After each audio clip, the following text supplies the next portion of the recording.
جو انسان دوسروں کو شک کی نگاہ سے دیکھتا ہے، حقیقت میں وہ اپنے کردار کی برائیاں دوسروں میں تلاش کرتا ہے۔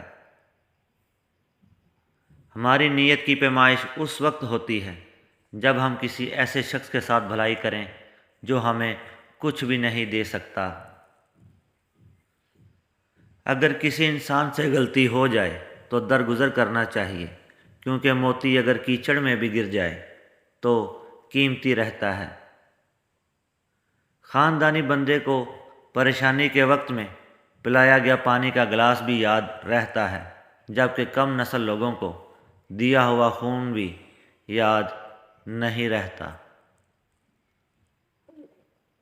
خاموشی سننا جو سیکھ لیتے ہیں وہ دوسروں سے الگ ہو جاتے ہیں، پھر دنیا ان کی تلاش میں ہوتی ہے اور وہ کسی کو نہیں ملتے۔ اپنوں سے منافقت کرنے والوں کو ہمیشہ میں نے غیروں کے قدموں میں گرتے دیکھا ہے۔ غم تمہیں آنے والی خوشیوں کے لیے تیار کرتا ہے، یہ دل سے ہر چیز کو اچھی طرح صاف کر دیتا ہے تاکہ نئی خوشیاں داخل ہونے کے لیے جگہ تلاش کر سکیں۔ ان لوگوں کو نظر انداز کرو جو تمہیں خوف زدہ اور اداس کرتے ہیں، جو تمہیں بیماریوں اور موت کی طرف لے جاتے ہیں۔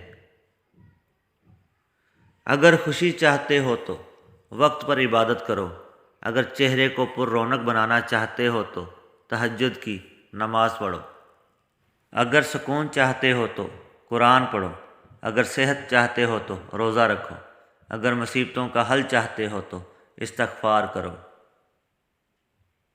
اگر برکت چاہتے ہو تو درود شریف پڑھو، اگر غموں سے نجات چاہتے ہو تو دعا مانگو۔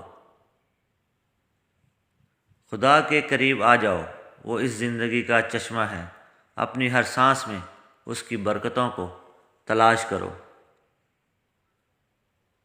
ان کے قریب رہو جو دلوں کو سمجھتے ہیں، اس درخت کے سائے میں بیٹھو جو ہمیشہ کھلا رہتا ہے۔ بہادر انسان اپنے درد اور تکلیف کے ساتھ آگے بڑھتا ہے، خوف سے کمزور روح بھی اپنے اندر ہی مر جاتی ہے۔ ایسے دوست پر بھروسہ کرو جو تمہاری 3 باتیں جان سکے: غصے کے پیچھے پیار، چپ رہنے کے پیچھے وجہ اور مسکراہٹ کے پیچھے دکھ۔ غور و فکر کرو، خود کو مکمل بنانے کی کوشش کرو تاکہ دوسروں کا کمال تمہیں غمگین نہ کرے۔ خیالوں کی حفاظت کرو، یہ الفاظ بن جاتے ہیں، الفاظ کی حفاظت کرو، یہ اعمال بن جاتے ہیں، اعمال کی حفاظت کرو، یہ کردار بن جاتے ہیں، اور کردار کی حفاظت کرو، یہ پہچان بن جاتے ہیں جو آپ کے لیے فائدہ مند ہوتے ہیں۔